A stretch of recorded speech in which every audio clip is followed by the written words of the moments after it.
Water is coming right out of this floor drain. Sanitary sewer drain. Again, Broadview Heights. 2006, we had the same problem. And no one wants to listen. Nobody wants to listen. Nobody wants to help.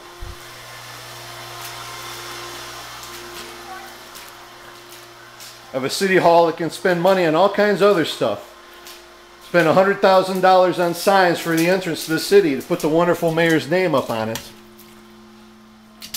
Spend money for all kinds of stuff, building football fields, anything they want.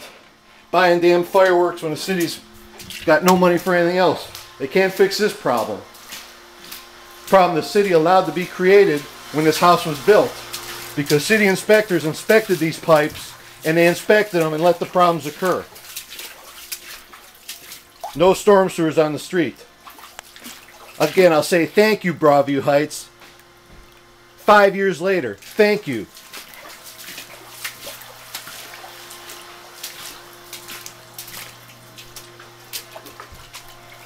Thank you for making my life hell once again. Lovely, smelly sewer water in my house, ruining everything. Thank you so much. Mayor Sam Alai and members of Council of Broadview Heights.